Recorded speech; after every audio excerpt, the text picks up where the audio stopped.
Paltrocast. Will, aside from talking to fake news media today, how is your day going so far?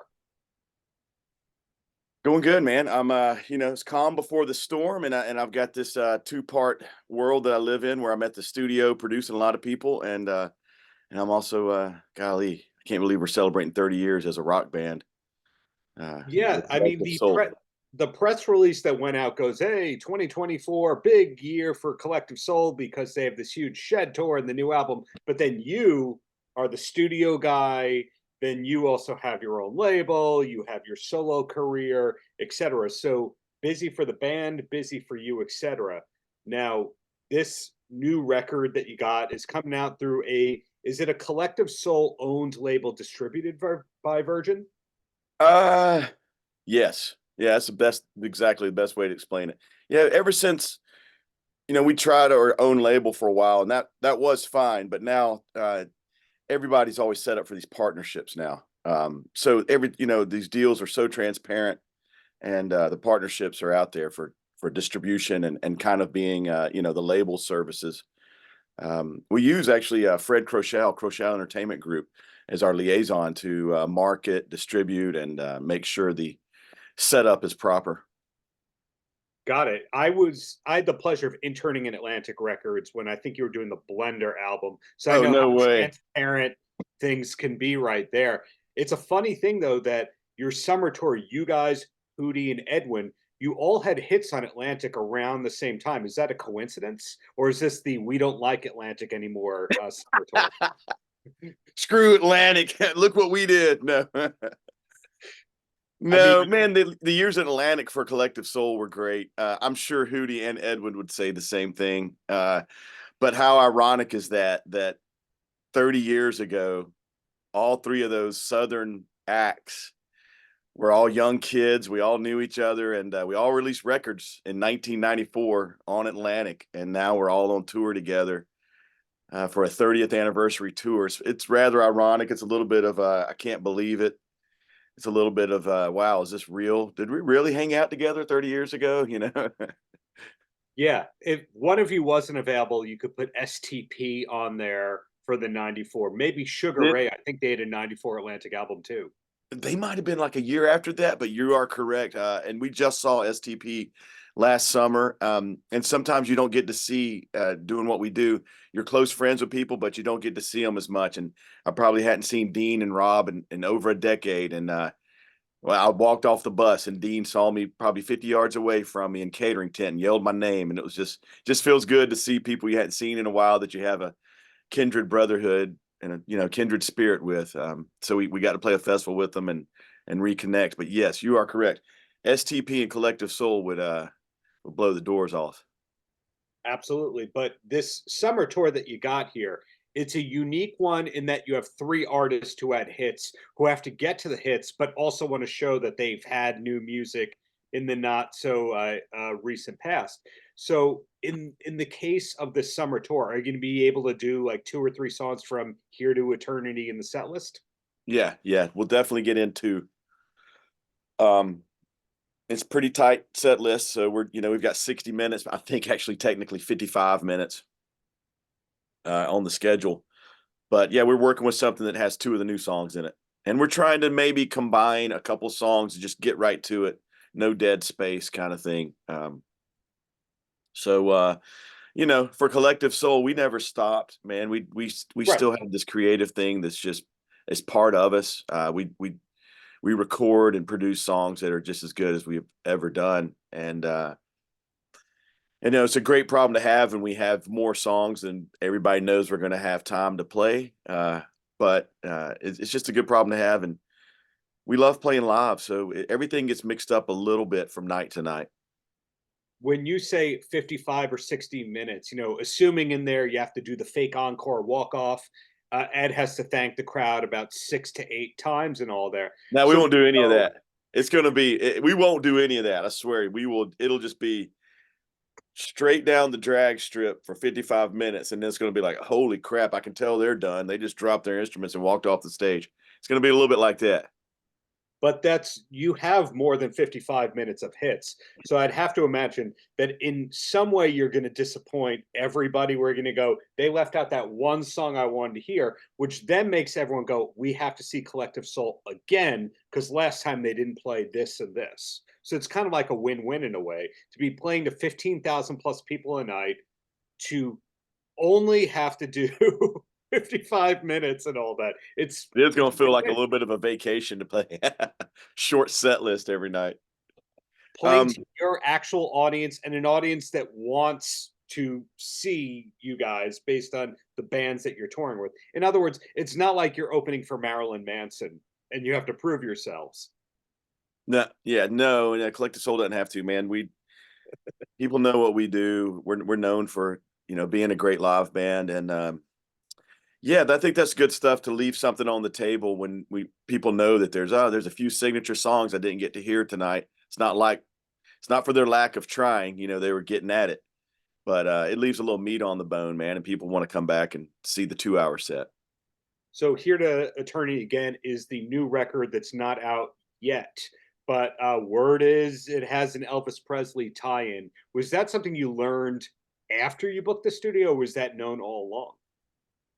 Yeah, and man, we worked on this idea for a number of years. It took about 3 or 4 years for it to come into to reality. But we befriended someone who knew who owned the Elvis Palm Springs house, Hmm. and it had been untouched. We had been and visited. They let us visit. We jumped in the pool one night about 4 years ago. Um, but in a little bit of disrepair, the whole house wasn't fully even functional. But everything was left as is. I mean, it was a little bit of a time capsule. But the moment we knew somebody who had that house, of course, our light bulb moment was, oh, well, we got to record there. So it took us about 3 years to get that in motion. But we took the gear and we kind of set up the engineering room in what would have been Lisa Marie's bedroom, and set up the main gear in the main little living room where he had some RCA record company had put some acoustic tiles, 50s, 60s, probably lots of asbestos. We didn't try to take them down when we were there, but they put the acoustic tiles in that room. So we figured that would be the room. It had the big view going out to the pool, the grand, Palm Springs architecture vibe. And yeah, we just set up a studio inside of Elvis's old house, and that was the idea. I think the average person, even if they were a big Elvis fan, wouldn't realize that he had a Palm Springs house. I say that because we're trained to think Graceland, Memphis, then we're trained to think of there's the Vegas era of Elvis, then that's Mm. maybe more famous than the Memphis stuff. So again, I don't think the average person would realize that Elvis spent a lot of time in Palm Springs. He did. The last years of his life, that's his favorite place to be, even more than Graceland a little bit. I mean, his last Thanksgiving, his last birthday, it's all documented. He was hanging in Palm Springs. Well, back to when I promised you off mic that there was going to be a clickbait question or two. Uh, Collective Soul really accomplished, in my opinion, everything that a successful modern band would. And being that 30 years or so after the first record, still playing sheds, still being played on the radio, classic and modern, etc. But one of the things from your timeline that nobody really talks about is you were opening up for Van Halen on the Balance tour, which was kind of a big deal. There was a lot of multi-night stands and all that. Was that a creative high point for you in your career, or is that just another tour? No, that tour changed us. It literally changed us. There's a quintessential documentary coming out soon, and I hope we touch on it. But how they treated us in '95, I believe it was about 35 arena dates. They treated us like little brothers. We didn't screw anything up. We were given the keys to the castle, and we could have probably stepped over the line and screwed up, but we never did. Eddie, Eddie, Sammy, and Michael couldn't have been any cooler. We still get to see Sammy and Michael from time to time, and it's a big reunion. Yeah, that was, golly, that's going on 30 years also. That there's a bass right over there that Eddie Van Halen gave me. Oh, A wood pan, but I'm kind of plugged up. But man, they treated us so well. We learned a lot. And they were, I think they were comfortable around the young Southern guys who were laid back and not coming in with ego or anything like that. We were just, wow, we were just soaking it all up. And it really changed us as a band. It's hard to explain, but it changed us as a band to watch them and to be treated like that by them, and for them to openly want to show us the ropes and teach us a little bit. Yeah, that was the tour before Diamond Dave came back into the fold and everything became a little I dramatic guess again. Jerry Sharon would have been on the record before Diamond Dave, right? The Van Halen 3 record. Right. The Dave reunion greatest hits things. I think that was within a year of your tour. But back to you, another significant thing about Collective Soul is one of your big fans is and was Howard Stern.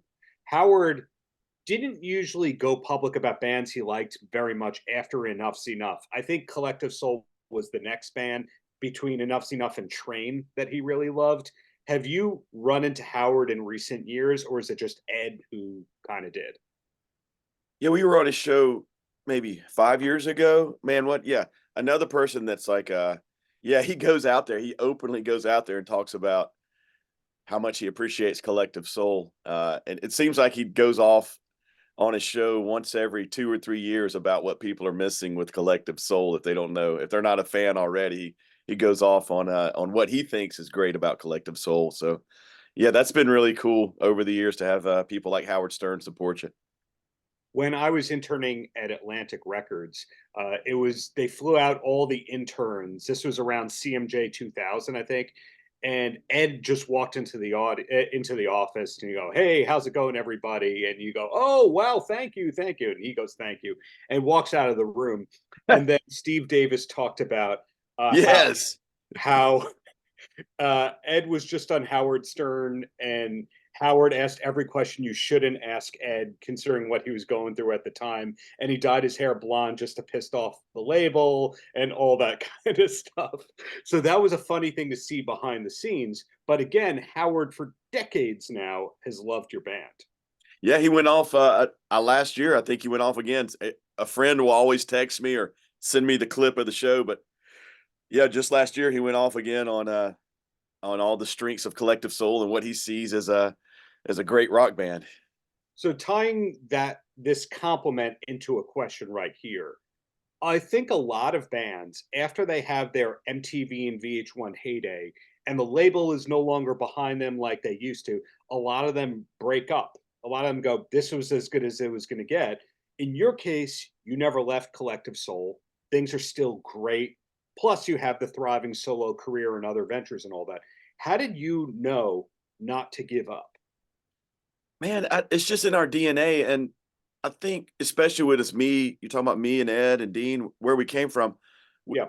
We have a memory of each other before we had instruments in our hands, right? I don't have a memory in my lifetime without knowing who they are. I knew who they were around 7, 8 years old, and we all know who we are. We're creative individuals, so we just look at it like we've been put on earth and given the opportunity to create, to share it with everybody, and you know, thank God, knock on wood or whatever, but people still show up and are interested to see what we do live. And I think, at some point it becomes, for us especially, it becomes a celebration of life, a celebration of the memories. When we play live, it's about, remembering certain things and getting back in that zone, but it's also about, we're always about creating and moving forward and what's next. And so it's just part of us, man. We never would have contemplated not creating more music. It still comes out of us like it did 30 years ago. And I Right. understand with some bands it dries up a little bit, but we just don't have that issue. And it's not a conscious decision we make. It's just who we are. That makes sense. Well, do you have time for two more softball questions before I Sure, let you yeah. go? Okay. First one, I like to figure this out because whenever somebody's job uh, is a hobby, partially a hobby or seemingly a hobby, at first they indulge in everything they get for free and get to do. And then they hit this point where they go, "When I'm not working, I'm going to do the exact opposite but you break that mold a little bit in that when you're not doing Collective Soul, you have a solo career at a studio and a label and all that kind of thing. What is your decompression away from music? Are you one of the secret golf people in rock, for example? Golf seems to take too much time. And I live on a golf course, and I, I get about 2 rounds in a year. It takes up like a whole day, and I do like getting out there. I'd say my compression is more a canoe, little bit of getting out there on the water. There's a lot of cool rivers around here, trout fishing. Um, but and when I was younger, my decompression was my family and my boys. I have 3 boys. They're all adults now. My youngest is 18. He's a senior in high school. I watched him play one of his last soccer matches last night. He scored a goal. Let's hear it Nice. for James Luke. But yeah, it used to be my decompression was, wow, look at my beautiful family. I get to be best friend to these 3 young dudes, and they loved me unconditionally, unlike now. No. But Yes. now, man, I really do love pouring my time into the studio. And my kids are here a lot too. The boys do come here and record. But I love pouring my time in the studio. I love creating music, man. It's what makes me go. So owning the production company and working with some of these artists, it's been I'm ready, man. I'm chomping it up, man. I love it. And then the last question is, what's the last concert that you went to as a fan? Not just because you were going to guest on stage or anything like that, but you went, hey, I haven't seen them. I'd like to see them. Not because my buddy was going to call me on stage for a song. Well, that's what I'm assuming. You're known, Will, to be one of the more agreeable, pleasant people in rock. Not that. Nice. Thank you. Thank you. Uh, Yeah, well, that's easy, and it's actually the first arena show that I got to see in 10th grade, was U2 Joshua Tree, and then, of course, when, uh when the show at the, what's the name of the place? Sphere? It's Sphere Yeah. opened up, we got tickets, and, we planned it after we were on the West Coast, and we planned to go. We went to Vegas and saw U2 at Sphere. Nah, that kind of sets the bar where after you see that, I don't know if you could watch a band without lighting or backdrops.